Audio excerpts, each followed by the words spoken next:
Bom dia a todos do canal IMF Brasil. Meu nome é Daniela e eu estou aqui junto com a doutora Silvia Aroca, física da UFSCar, da Celular e Saúde, e nós vamos entrevistar hoje a doutora Erica Mallery-Blythe em uma conversa como as radiações não ionizantes ou micro-ondas afetam o nosso sistema central e a matriz celular. A doutora Erica é fundadora de Médicos pela Sociedade da Saúde em Radiação e Meio Ambiente, da PHIRE, e também... Ups. Ô, Daniela, só posso te corrigir numa coisinha só? Claro. Então, eu me formei pela USP. Eu não sou da UFSCar, quem é da UFSCar é meu marido. Ah, me desculpa, então. Tudo bem. E doutora Erica é membro honorário da Sociedade Britânica de Medicina Ecológica, consultora médica da Associação de Aconselhamento Científico sobre Radiofrequência da Oceania, consultora médica da Pesquisa em Segurança Radioativa, Eletrosensibilidade do Reino Unido e membro de Diretrizes Internacionais para Radiação Não Ionizante. Então, doutora Erica, welcome to Brazil, Dr. Erica. Thank you. We're very honored to have you here.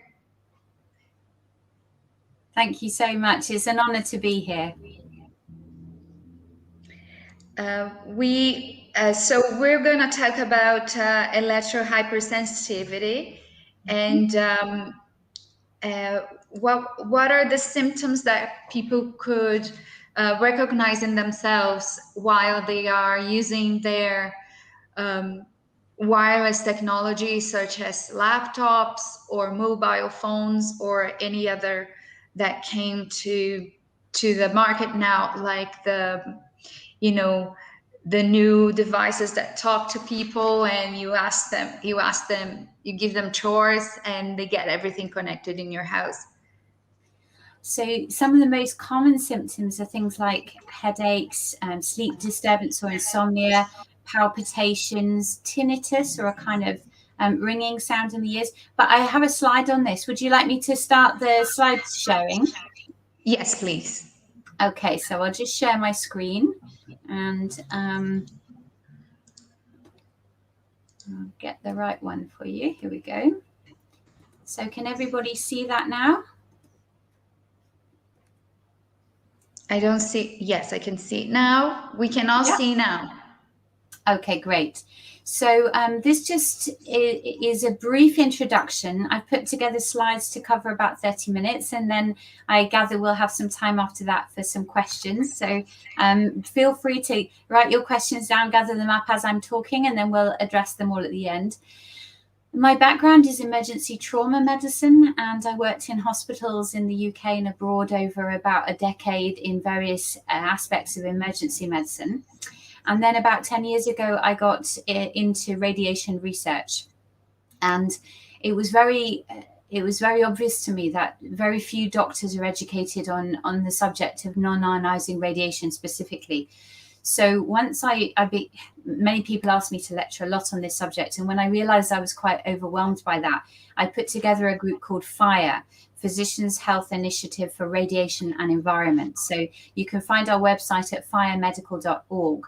And these are some of the important things that we're trying to address. These are our mission statements at the moment. So I'll come back to this list at the end because I think it'll make more sense after I've talked a bit about electromagnetic hypersensitivity, or EHS. So we have four main areas that as a group we are trying to facilitate information about, and we have a small leaflet available to give some facts about 5G, which is obviously a very current hot topic. We talk a lot about safe schools and giving low EMF environments to children at school, which I think is increasingly really important as tech's being used more and more for children in schools. And EHS medical awareness I'm going to talk about in this lecture, so we'll say a lot more about that in a moment. And lastly, I have something called the SAFER initiative, which stands for Safe Areas for Electromagnetic Refuge. This is something which is increasingly needed, is areas where either people with EHS or other vulnerable groups can be supported and have their health managed in a low EMF environment, which has become quite difficult to find now. So through the course of the next half an hour, very briefly, this is kind of we're just touching the surface in such a short time, but I'm going to introduce a few very basic concepts about electromagnetic radiation, which are really relevant to the discussion about EHS. We're going to characterize EHS a little. We're going to describe it, explain what we mean by this term, and then talk about some very basic management concepts in terms of how to protect and support people with this health issue. And then lastly, a bit about moving forward, the future and mitigating this issue. So very briefly, the electromagnetic spectrum is divided into a couple of different areas. There's the non-ionizing portion, which you'll see on the left here, which is our communication frequencies. And at the bottom of that, the very low frequencies that we have in our household wiring and overhead power lines. Both of those types of frequencies I'm going to be talking about in this particular discussion. The higher frequencies. Dr. Erica? Sure, I just wanted to say to you that you have to move your slides, okay, on your computer. It's not automatic. I've moved them. I'm on the 4th slide. So I've been moving them as I've been talking. Have they not moved for you? No. Ah. Oh. I tell you what, I'll stop sharing the screen for a minute and I'll restart sharing it, and what slide do you have in front of you? The first one. Ah, okay. So it's not been changing them. I will stop the screen sharing and we'll restart it and see if it works this time. Okay.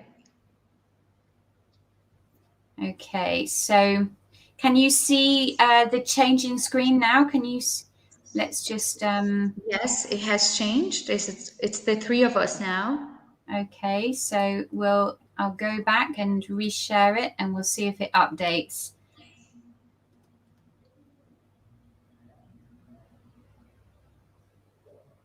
Okay.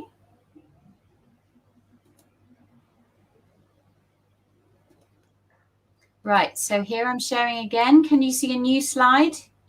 Yes. And yes. I'll restart the presentation and I'll quickly show the other slides so that hopefully you'll get those. So I'm going to change the slide. I'm going backwards now. Tell me if that worked for you guys. It didn't change, no. We have the electromagnetic spectrum. Okay, so it seems the screen sharing in your software isn't working, but in that case, I would suggest that I'll just talk through the slides, and if there are important slides that I really think you need to see, then I will do what I just did. And you've probably got one up in front of you now saying it with a picture of the electromagnetic spectrum. Is that right? Yes. Yeah. Okay. So here's what I'm going to do. I'm going to make this screen a bit smaller. And I'm going to stop sharing my screen, and I'll just leave myself on the screen because there's no point in you staring at that. And then what we'll do is if there's a very important slide, I'll do what I just did, and then you'll be able to see that one. Does that sound like a good option? Yes, it's a good idea. Yes. Okay. So can you see me again now on the screen with you guys? Yes. Yep. Yes. Okay. So I'll be looking at them, but and I'll tell you if there's an important one. So I was just talking about the different frequencies, and you got to see that spectrum chart. That was basically showing you how the lower frequencies are the ones that are in your household wiring. Now, those also can affect people with EHS. The high frequencies, the ionizing portion, that part is already known to damage health. That can cause ionizing of molecules, which we know causes damage. And for many years, people thought that the lower frequencies didn't cause any health damage, but we now know through many thousands of papers that actually those lower frequencies can damage even below what we call thermal thresholds. So a lot of different devices emit the communication proportion of the spectrum, things like your mobile phones, your Wi-Fi routers, computers, baby monitors, and kind of ever-growing list of items. New items come on the market every day. And I'm going to tell you some fast facts that a lot of people don't necessarily appreciate about radio frequency radiation, but that I think will help you understand the context of this lecture a bit better. Radio frequency can damage biology at very low intensities, much lower than we were previously led to believe, and unfortunately lower than many of the different international safety standards.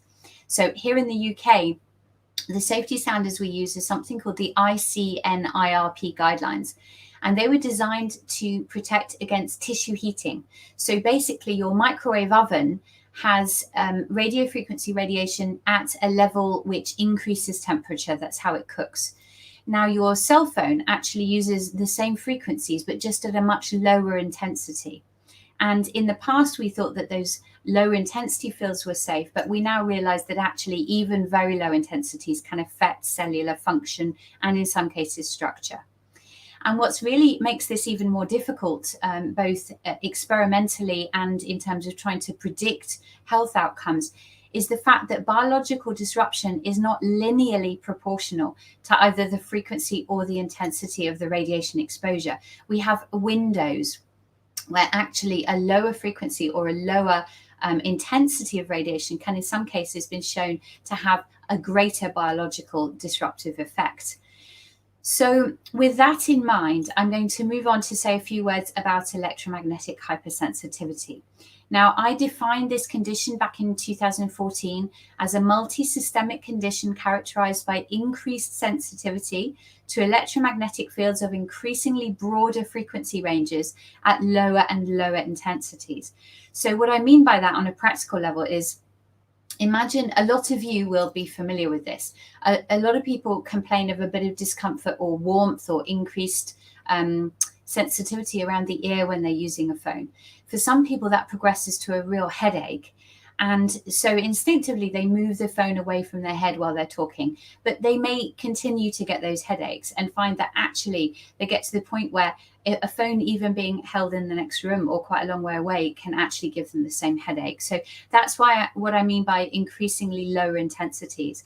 Now, in terms of increasingly broader frequency ranges, if that is left unmanaged, if people continue to have these exposures, they might find they start to get those same symptoms in response to the Wi-Fi from their computer, or a base station outside with a mobile phone radiation, or even from their household wiring from the very low frequency fields. So the amount of different frequencies they respond to can broaden. And in terms of the kinds of symptoms, I've already mentioned headache, but like I said earlier, tinnitus, dizziness, palpitations, these are all very common symptoms, and insomnia or sleep disturbance is also very common. Another thing we see is that electromagnetic sensitivity tends to go hand in hand with chemical sensitivity. So for quite a lot of people, as they become more electrically sensitive, they also develop a sensitivity to chemicals, particularly hostile or toxic chemicals and volatile agents. So, but one thing I wouldn't want you to think is that this is a very unusual condition that only affects a really minute proportion of the population. I don't think that's the case. I think this is a kind of grey spectrum where we know that on a cellular level, everybody is electromagnetically sensitive. That's how your cells communicate. It's how they receive cues from the environment. So biologically, you are electromagnetically hypersensitive. But the point at which that translates into conscious symptoms is at a different level for different individuals. So some people will be far more sensitive than others. But I think for very mild symptoms, mild headaches or occasional palpitations or mild sleep disturbance in response to electromagnetic fields, this is actually probably very common, probably far more common than we previously thought, but most doctors are not trained to recognize it, so they don't think to offer this as therapy for people. The minute anyone presents to a general practitioner with headaches and sleep disturbance, I would say the very first thing their GP should say is, try lowering some of the electromagnetic fields. And in some cases, those symptoms might disappear. But we need to increase medical awareness so that doctors know to give that advice. Now, there is a slide here that might be useful for you guys to see. So I'm just going to try and share this one. Let me go back to screen sharing for a moment. So share. Unfortunately, there's a lot of different buttons to press before I can share it for you. So forgive the delay. Can you see that now? Can you see that? Oh, I think you guys are muted, so I can't hear you. Yes, you can see now. We're muted. Okay. I'm sorry. No worries. So this is a graph of a paper that was published some years ago now by Santini et al. This just shows that for some people, the closer they live to a mobile phone base station, the more they were likely to have these symptoms: headaches, irritability, fatigue, sleep disturbance, skin problems, which is another one I hadn't mentioned yet, but rashes and things are quite common.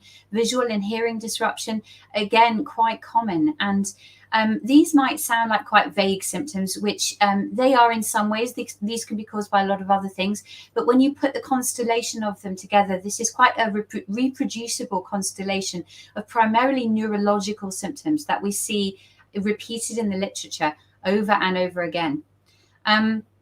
Now, in terms of how many people are likely to have this issue, people ask me this quite a lot, and it's a difficult one because it depends on how you're classifying it, whether we're talking about just the mild cases, in which case I think it's a very large number of people, or the severe cases. Very severe cases that stops people working and living as normal is probably less than 1%. But for milder cases, maybe well above 10%. And we may be looking up to 50 for the real mild cases in the population, in which case this is a very serious health issue. It's higher than the number of people, for example, who use wheelchairs. And when we look at how we've adapted and changed society to accommodate people who need to use wheelchairs, we need to be doing the same thing to allow access to public spaces for people with EHS. Now, I'm guessing I'm back on your screen. Is that right? Yeah, I'm getting a nod, so I'll continue. I'm going to keep moving through the slides, but if I see ones that I think you guys might appreciate looking at, I'll pick them up again. Moving on, there tend to be 3 phases to EHS. There may be predispositions, so certain genetic factors or epigenetic factors may make some people more vulnerable. Dose obviously is important. People tend to have a triggering event. Now, this might be a relatively low dose of EMF, but consistently for a very long time period. Or it might be an increased sudden EMF exposure that's very high intensity. And there have been some papers published on base station workers, for example, where a mast worker has been working on the mast. It was thought to be off and later found to be switched on. And they've developed electrical sensitivity as a result of that very high exposure. But what's very interesting is a number of other bodily assaults, if you like, can set up this increased sensitivity, including toxic chemical exposures. I liken this a bit to pregnancy state in that it seems to be a defensive position, and it kind of makes sense physiologically for the body to upregulate its sensory system when it feels threatened. So there can be a number of triggers, but in order to call this EHS, then the maintenance or the ongoing symptoms must be caused by electromagnetic fields. Otherwise, we're looking at a different diagnosis. So if somebody's getting these symptoms, but in response to chemicals, for example, we would call that MCS, or multiple chemical sensitivity. But as I mentioned, we often see the two come together. Okay, now this is kind of an important slide. So I'm going to go back and screen share this one for you as well.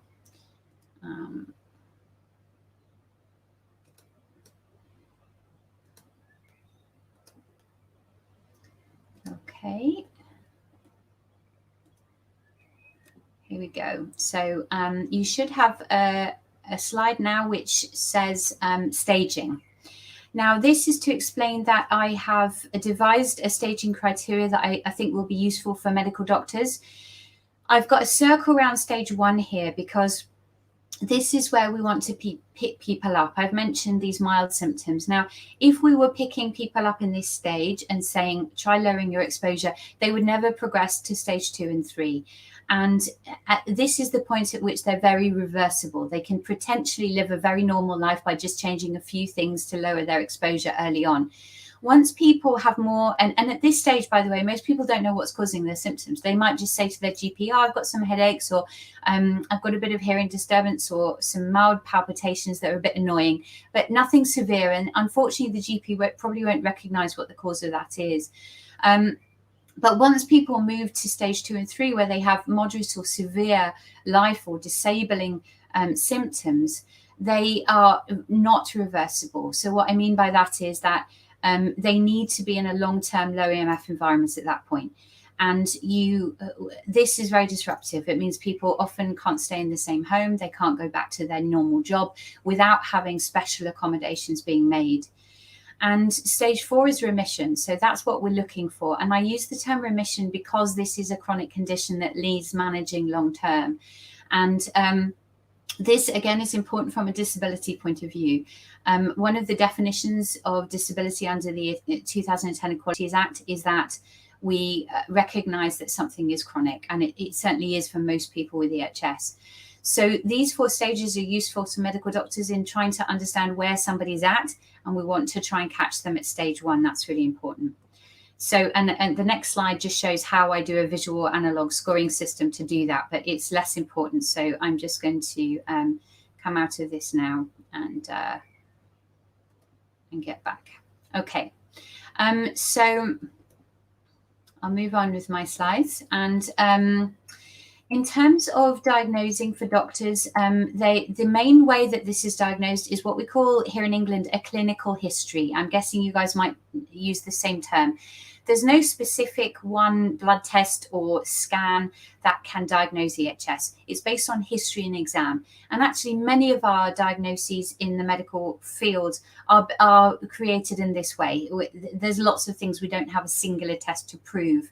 But of course, we do search for that. And in searching for that, we have come up with some blood markers and some types of scans which can be quite helpful for people, for clinicians trying to investigate this. But the first and foremost is the history and exam, and a doctor familiar with EHS should be able to recognize it from the history. Now, something that gets talked about a lot is psychological aspects of this. People often suggest that EHS might be a psychological condition. It might be all in your mind. And the reason that people suggest this is because there have been some studies done called provocation studies, which they are when you put somebody in a double-blinded situation. So let's say you put them in an EMF insulated booth, and you subject them to electromagnetic fields that they say trigger their symptoms. So that could be low frequency or high frequency fields, but you don't tell them when those fields are on or off. And then you say to them, do you have your symptoms? Now, this type of what we call provocation study has been done quite a few times now. And many of those studies failed to show a response. They did not show that the subject was able to have that response at the correct time that the exposure was taking place. Now, the reason that that happened is because those studies were generally a very, very poor methodology. They were designed by people who clearly didn't understand EHS. It's not what we call a time-locked phenomenon. So it's not like switching on a light where the minute the light comes on, there's a specific time period where that is registered in your brain and you have a conscious reaction to it. EHS is not like that. It's a little bit more like, say, hay fever, where somebody, if they're exposed to the allergen, will develop symptoms in a variable time period. And some days they'll have a good day and other days they'll have a really profound reaction. So it's more of a grey scale, and it can't be measured in certain ways that they've tried to measure it. However, some of these provocation studies have shown this reaction extremely well. And I'll direct you that if you look up, there's a journal or an article titled Electromagnetic Hypersensitivity, Evidence for a Novel Neurological Syndrome. I can send a link to this afterwards, but this was published in the International Journal of Neuroscience in 2011. authored by Andrew Marino, and first author is David McCarty. This showed that one subject was able to have a somatic reaction, physical reaction to these fields under double-blinded conditions, and that was a unique study in terms of how it was put together. But there's not much funding for this kind of research, so not very many of these studies have been done. But the fact that it's been proven in a couple of studies shows that it can exist, this physical reaction. And it's my opinion that the vast majority of people who are complaining of this reaction don't have any psychological illness at all. It's a physical reaction that I could go into a lot of detail about the different scientific ways in which we can prove that. This particular study is just one way to prove it. But I'll read you the conclusion of this study. EMF hypersensitivity can occur as a bona fide environmentally inducible neurological syndrome because the reactions were statistically significant, beyond the realms of chance. Now, to corroborate that kind of scientific study, we have some new research which is still evolving, but I mentioned biomarkers before. Professor Belpom and colleagues in Paris have been looking at blood biomarkers and showing that in certain subgroups of people with EHS, they sometimes have raised oxidative stress markers. This wasn't entirely a surprise to many of us in this field, because we have already shown through many studies now, well over 100, that these type of electromagnetic exposures can create something called oxidative stress, which causes damage in the body if it's left to get out of control. So in some of these people, the fact they have elevated oxidative stress levels in their blood is in keeping with the other scientific literature and shows this physical process that is going on. Now, there are some other diagnostics. There are things like encephalography scans, pulse Doppler encephalography scans, which have showed alteration of blood flow, autonomic nervous system disruption, certain types of functional MRI showing change in connectivity, and another test called the lymphocyte sensitivity test, which is a blood test, which looks at calcium influx into cells and has shown that it is potentiated in people with EHS. They have a greater calcium influx when their lymphocytes are exposed to electromagnetic fields. So there's a huge different set of data that corroborates the fact that this is a physical, not a psychological reaction.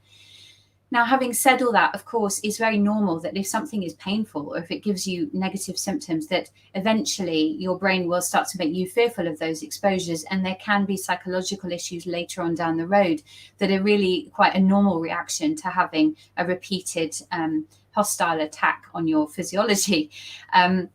So there can be psychological complications. And of course, this is very disruptive to life. As I've mentioned, some people are forced to leave their place of work and their home, and that can have some very profound psychosocial consequences. Now, moving on to briefly talk about management. I can't go into much detail because we don't have too much time, but I've put together a list of things that I call the A to H's, and I'll send you a slide for this. But this is... Excuse me. Yes. Would you be able to show that one?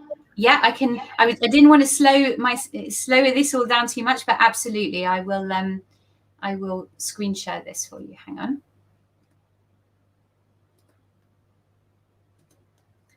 Okay.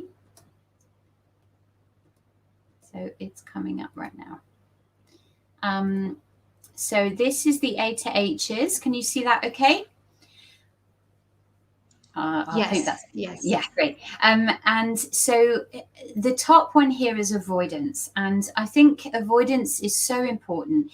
It's the cornerstone, because without actually removing the toxic trigger, you can imagine that anything else you do is going to have less of a therapeutic effect if you've got a continual toxic exposure that's triggering this negative physiological outcome. So and how do we do that? Well, we reduce the common causes. So electromagnetic radiation from phones, Wi-Fi, security systems, these can be disabled and hardwired in most cases. And addressing the immediate environment, whether it's home or office or school, in the case of a child, can be far more straightforward than people imagine. People are really have become so dependent on Wi-Fi, for example, that they think that you really can't live without it, and that just isn't true. There are lots of, in fact, the most techie people on the planet, that is those who work in Silicon Valley, etc., and the military, for example, they all use fully hardwired systems. So fully hardwired systems are actually state of the art and produce a more reliable, better internet connectivity. So that is how we avoid. And at the same time as we avoid electromagnetic fields, we should also be trying to avoid chemical triggers. So cleaning up the chemical environment at the same time, because we know the two interplay to cause very similar symptoms.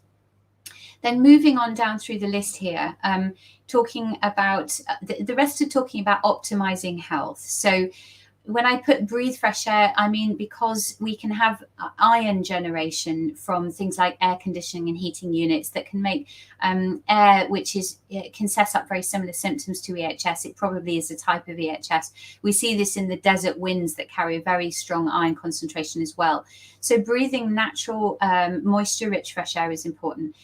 I've got here for C, cognition, creativity, and care. This is very important, actually, because whilst at its origin, this is not a psychological condition, electromagnetic fields push the fight and flight, or what we call the sympathetic nervous system. So that is balanced by your parasympathetic or rest and digest nervous system, and you need the two to be in a healthy balance. EMF can push your fight and flight, and so can emotional stress. So it is very important to try to help your body by being in a very good emotional state as well. And life can be really challenging for this group, but stress levels can certainly, a bit like hypertension, high blood pressure, stress can actually increase physical symptoms. Then moving on to D for dentition, this is really about metal in the mouth. So mercury amalgams or any kind of metal work around or in the head and mouth area can attract radiation. It's a conductor from mobile phones. It can reflect that. It can intensify fields. And on top of that, you can obviously get leaching of those toxins, release of those heavy metals into the central nervous system, which can cause, again, toxicity and damaging symptoms. So this is just about cleaning up dentition to try and avoid metalwork and toxicity in general. Exercise are always important, and what's nice in people with EHS is to try and combine this with grounding, so bare feet outside, and good hydration and sunlight, because you can often bring all those things together in this way. When I mentioned grounding there, electrical systems need grounding, and we are an electrical system. We can all pick up a lot of charge from our daily lives on computers. And if you're wearing insulated rubber type soled shoes, which most are these days, you might be really carrying a lot of static charge. So it's good to ground that through your bare feet, or in swimming and in bathtubs and things can also help get rid of that static charge. Friendly foods, which was F. I mean here, ideally an organic rotational diet and full of antioxidants, nice, colourful, fresh fruits and vegetables. Hydration, I often recommend glass bottled spring water because of the plastics that can leach from plastic bottled water, and because there's quite a lot of toxins now in tap waters as well. And lots of people with chemical sensitivity find that they're reacting to tap water too. Sunlight and sleep is right at the end here, and this is really just, it's very important. If it didn't begin with S, I'd put this right near the top, because sunlight is obviously an electromagnetic field itself, and people are very sensitive to it when they have EHS. They need that healthy full spectrum daylight to make good vitamin D and regulate their sleep-wake cycle, regulate their melatonin production. And a good healthy circadian rhythm is very, very important for healing EHS. So if you are not sleeping, it's very important to restore that cycle. And how to do that is a lecture all in itself, really. So I won't go into that in detail now. But that was a kind of whistle-stop tour of my very basic management plan. And I'm going to stop sharing at this point. So that I can potentially share a new slide for you in just a moment. Did that work? Have I come back on screen? I don't hear them, but I'm gonna move on. So sorry, you are back in the screen. Yes. Great. And I've got a slide here which I'll just briefly point out. Is I talked about avoidance and using flight mode and hardwiring and disabling things, and that's all great. But for people with really severe EHS, you might need to take it to the next stage, and we need to think about the low frequency fields. People often forget about these. These are your household wiring and your overhead power lines. Now, there's some clever things that people with EHS can do, which is about turning your circuit breakers off. So any circuit breakers that you don't need, switch them off, particularly overnight. And I recommend people down power their entire house at night. I actually recommend this for everyone, not just people with EHS. This is actually, low frequency fields have also been found to be a group 2B carcinogen. They might be causing cancer, and they are certainly a cause of EHS symptoms. So you want to think about disabling that as much as you can. Some people can't tolerate even having power onto a fridge freezer, so you can consider gas-powered fridge freezers. And non-EMF methods of heating and cooking, like gravity-fed oil systems or solid fuel. And you can, if you want to keep your electricity on, you can consider ELF filtering. So filters to filter out the dirty electricity or harmonics to keep a cleaner supply. And of course, you can consider really extreme for the most severe patients. They often end up primitively camping. They are literally out in nature with nothing but a tent. And whilst that sounds very extreme, and it certainly is, that can restore health for that group incredibly faster than anything else. The problem is it can lead to obviously its own other problems in terms of health with extremes of temperature and again breaking that important social network. So but the group that are forced into that are one of the groups I'm extremely worried about. There is a growing number of people who can no longer live in normal urban areas and are forced to very primitive lifestyles, which can endanger them for other reasons. Now, what's very important here is trend. So we want to see that somebody is getting better, even if it's slowly, because trend's very important. If they've changed their life, then you need to see positive improvement. If they're not, if they're getting slowly worse, they will stay on that trajectory and they could get a lot worse. So it's important that with a management plan that we see that people are definitely getting better over time. They'll have good days and bad days. So I don't mean within the space of a week, but I mean over a period of weeks and months, we would like to see positive improvement. Otherwise, something else needs to change. And you either need to go back through those A2Hs or see an environmental specialist to think about more invasive therapies.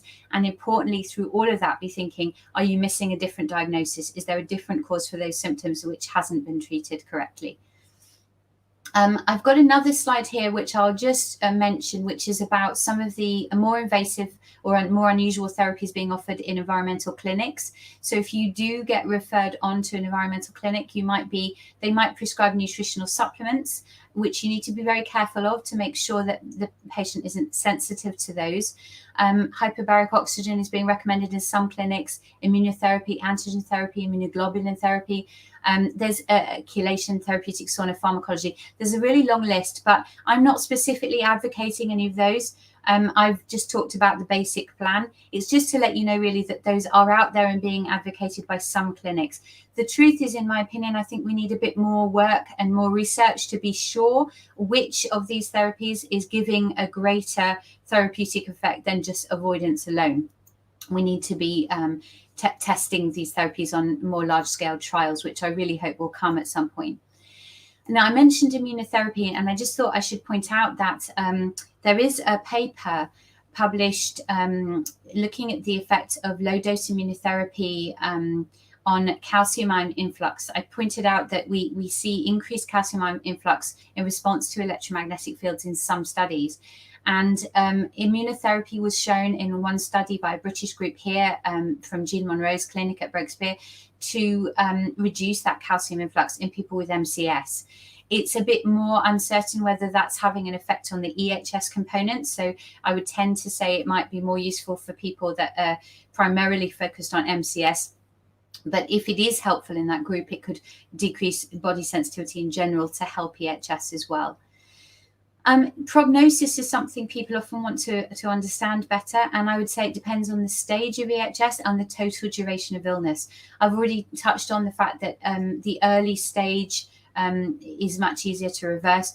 But I can say, I'm happy to be able to say this, that even people with very severe EHS, I have seen get to the point where they're feeling completely healthy, as long as they're in a low EMF, low chemical environment and free of molds. Molds is something I haven't talked about in this, but it's also very important. There's a lot of different toxic things. I said people with EHS tend to be multiply environmentally sensitive. But if we clean up all of these things, people can go from being very severely unwell to really in a very robust, comfortable state of health. Unfortunately, if they're in stage 2 and 3, the longer they've been unwell, it's more likely they won't be able to return to the kind of potentially high EMF lifestyle that they may have previously had. So moving forward, what do we need to address this issue better? And one of the things we certainly need is better medical training. So my group, PHIRE, we give individual telephone support for doctors to help guide them if they want advice on how to manage EHS for their patients. We lecture to groups of doctors. We've had some large-scale international conferences. We are putting together an educational course for EMF health for doctors now. And we've been doing, certain of our members do things like expert witness reports for court, etc., which is becoming increasingly important because a doctor can't necessarily prescribe what the patient needs in EHS. This is often frustrating for us. We want to be able to give you a therapy that we know will work. But if that therapy is a low EMF environment, that's not necessarily something that we can immediately give to a patient, except sometimes through way of our testimony in court to explain that this is real, it's happening, and they need to be supported and accommodated in a low EMF environment. I'm just sharing my screen again for you because I think this might be a useful slide for you to see. So this is something called the 2020 NIR Consensus Statement. I put this together last year for groups exactly like yours, actually, as a quick information source. So if you would like to, you'll find this on our website. That's phiremedical.org. And one of the tabs will say 2020 NIR Consensus Statement. Now, this is still open for signing. Any member of the population can sign it if you would like to. And we are particularly supportive of doctors signing and getting on board. And you'll see at the top here all these logos of different international environmental doctors groups who have signed this statement. And in it, what we're asking for is we're pointing out that there is a public health crisis. This is probably affecting much higher numbers than are presently estimated. And that current international governmental advice is often biased by conflicts of interest, or it's simply not up to date. But there's a knowledge gap here which needs to be filled in. And we've pointed out some urgent actions that we want to see happening, including a moratorium on new emitting technology and more stringent safety limits to be truly biologically protected of health. Designation of low EMR zones so that people either who just don't consent to exposures or are actively unwell have safe places to retreat to. Withdrawal of RF fields from schools and in areas where there are vulnerable groups such as children.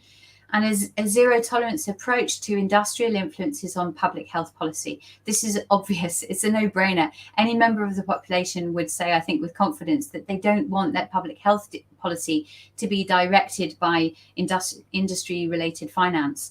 This is very obvious, but unfortunately, it just really hasn't happened in this way. We saw this problem in the tobacco industry. We saw it with pharmaceuticals, and it's no surprise that we're seeing it again here with what is the largest industry, I think, globally that humanity's ever witnessed.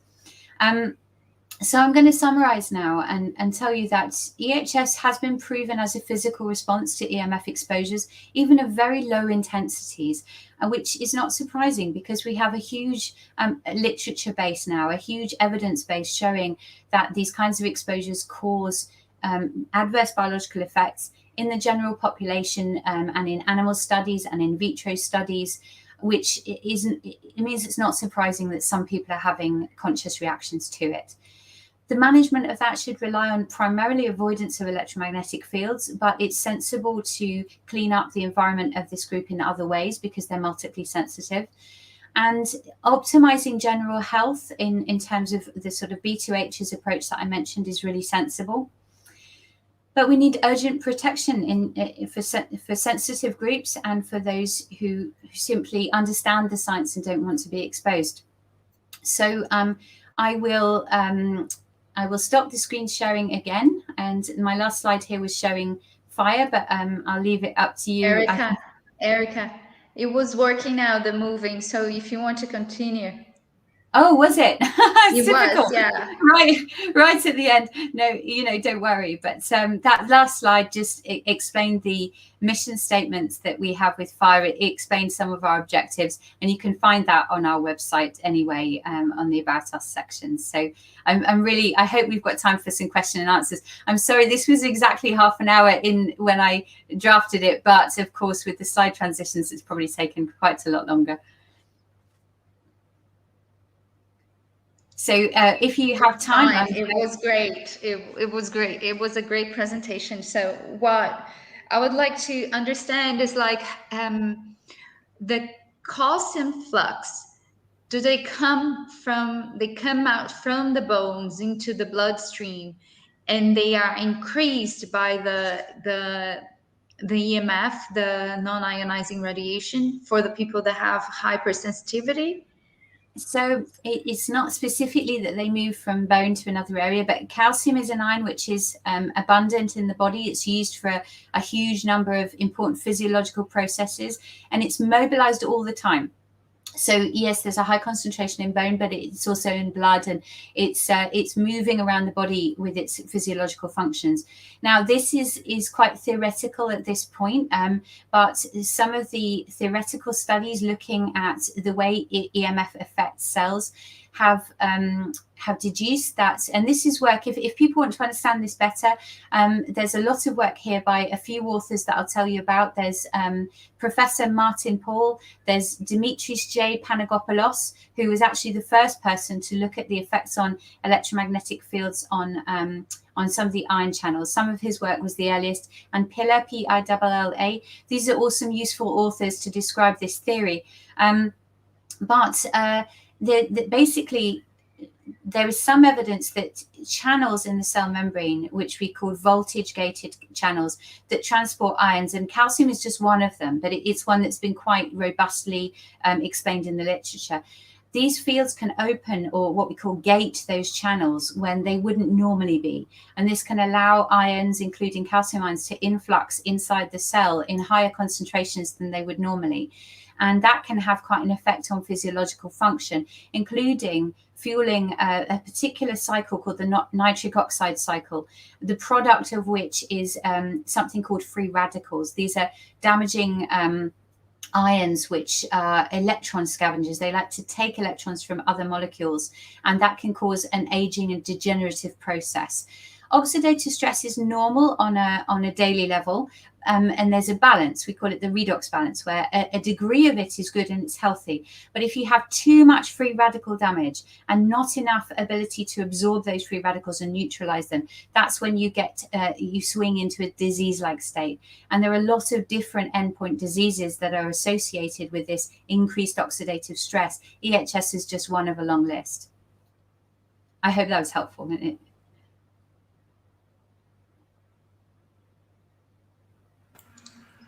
That was very helpful, and I will for sure translate that for people to understand it better, that there is a physiological aspect to it for sure. It's not, this is serious, right? Can I make a question related to the calcium influx that I'm curious about? Because the calcium influx has to do with the cellular membrane, if I'm not mistaken, the potential of the cellular membrane, right?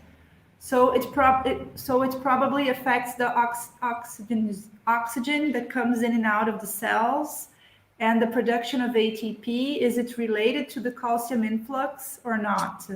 It could well be.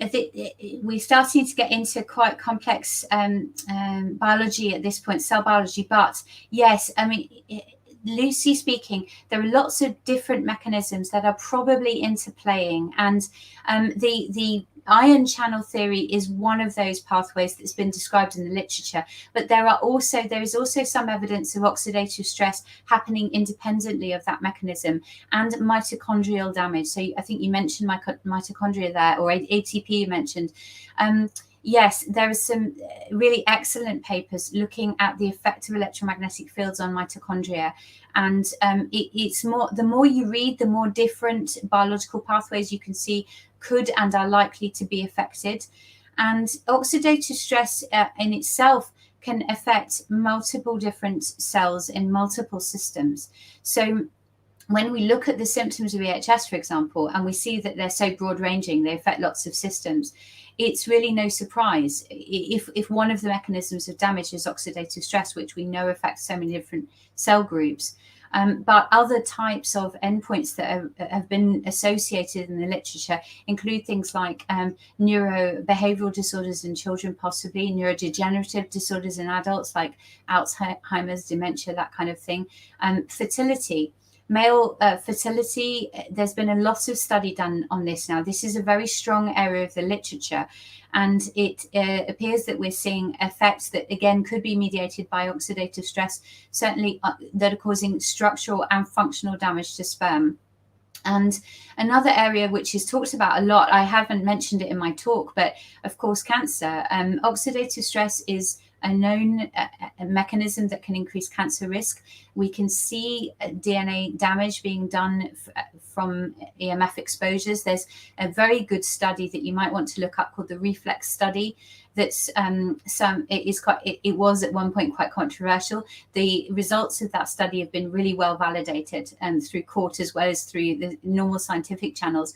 And that showed in a COMET assay, graphically, you can see the DNA damage from even very small, relatively small doses of RF exposure that were causing DNA damages that looked like ionizing radiation levels of damage. So, this is really just more corroboration for the evidence that we've had for quite some years now, showing that heavier users of mobile phones who've used them for 10 years plus have a higher risk of certain types of brain tumors. And one of those is, for example, glioblastoma multiforme, the GBM tumor. This RF was designated as a group 2B carcinogen based on that evidence. And we now have a lot more evidence for that link in the form of animal studies, which have shown very similar tumor types in animal groups, schwannomas and gliomas included. Okay, thank you. I asked about the oxygen because of the radio wave sickness. I don't know. I don't know if I saw in the EMF conference or not, but it seems to be related to the oxygen in the cells, and as you spoke, the mitochondria, right? At least for me, I think it explained my fatigue. I don't know. Yeah.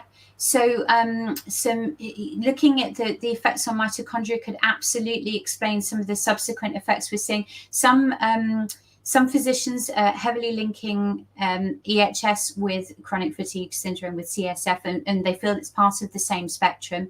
Martin Paul's work brings 5 or 6 different conditions, including CSF, together because he thinks they're all related to the nitric oxide cycle. And in addition to that, there is some other work looking at the effects of EMFs on red blood cells.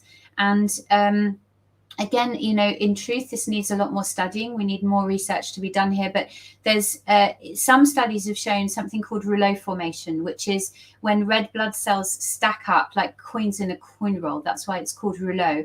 And when they stack up and stick together like this, they should be floating around and mutually repellent. So they should bounce off each other. When they stick together, that's associated with a pathological state. That's associated with a number of diseases. And it can certainly impair the oxygen carrying ability of those red blood cells.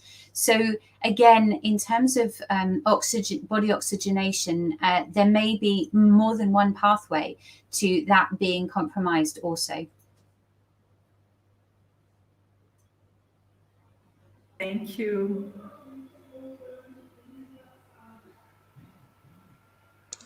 Hello. So thank you so much. I would like to ask the last question because we're almost in the end of the live. So in relation to the gut bacteria and the interactions with the electromagnetic fields, especially from ionizing radiation, when non-ionizing radiation, when children hold, the laptops, not the laptops, sorry, the cell phones or the tablets near their stomach, and what would be the consequences to that?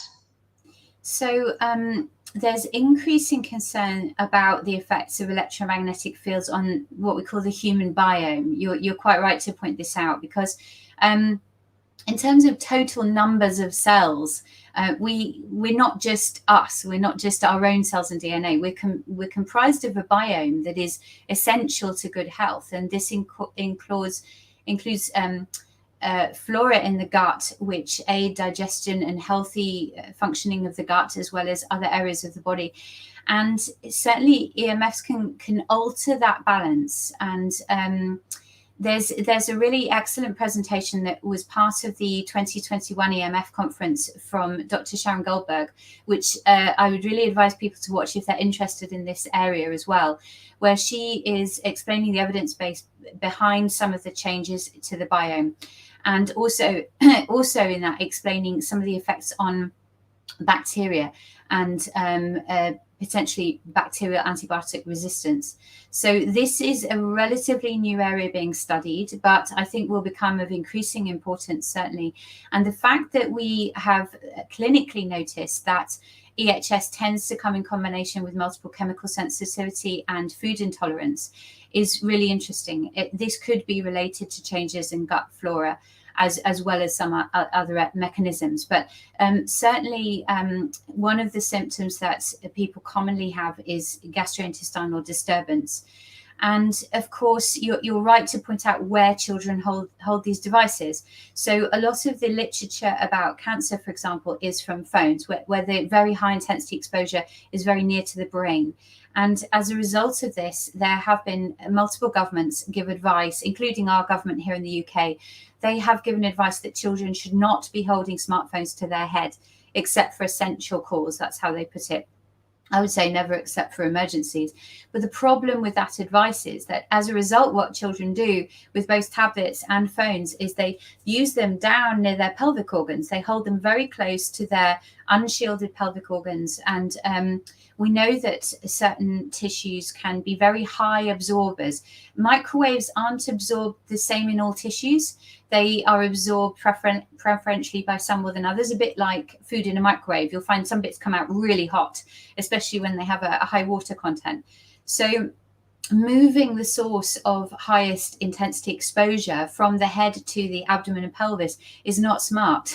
It's smart to get it away from the head, certainly, but it's not smart to then move it to the pelvis, where you then have high radiation of the bowel, yes, which may change the biome, but also, if this is causing brain tumors in the head, could it be causing abdominal tumors?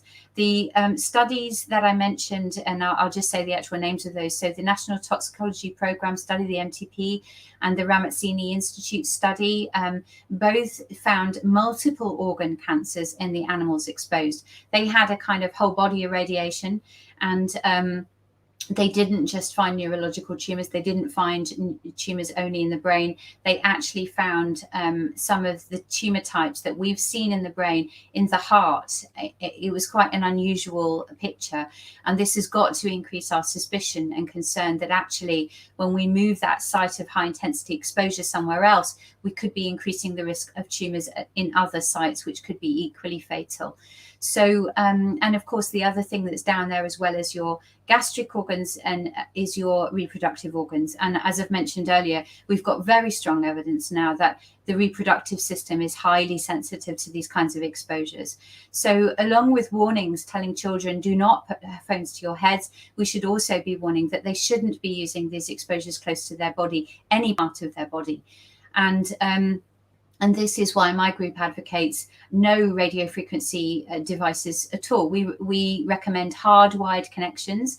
And even then, you do get some radio frequency just from the components of the computer, and you of course get the low frequency fields from the electrical supply. And actually screen time in general and computer use in general for children should absolutely be limited. We are very aware that education, the best way that children assimilate information is through a human face, is through their teacher.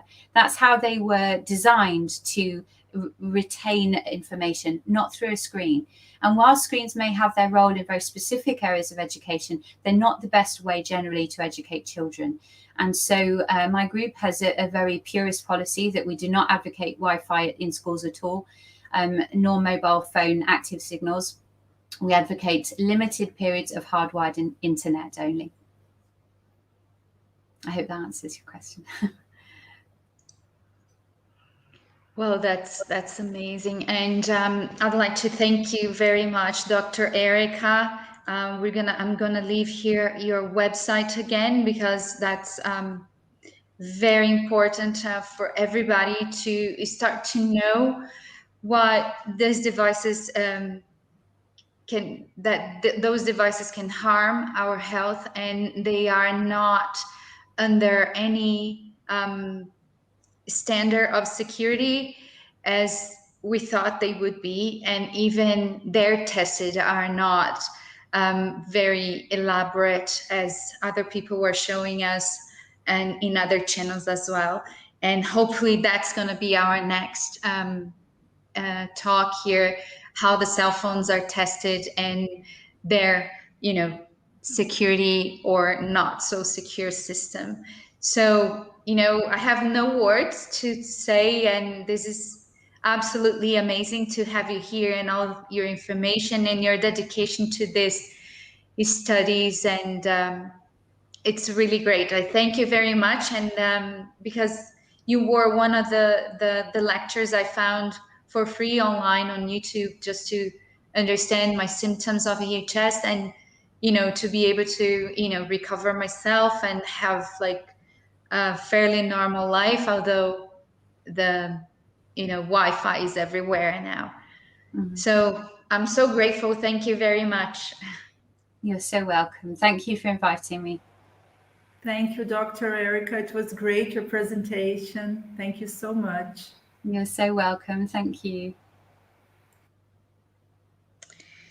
Então, pessoal do Brasil, nós vamos agora terminar a nossa live com a doutora Erica Mallery-Blythe, e aqui está o site dela, firemedical.org. Muito importante esse site, vamos lá fazer nossas pesquisas e encontrar muito mais informações sobre os danos biológicos causados pelo Wi-Fi, pelos aparelhos sem fios.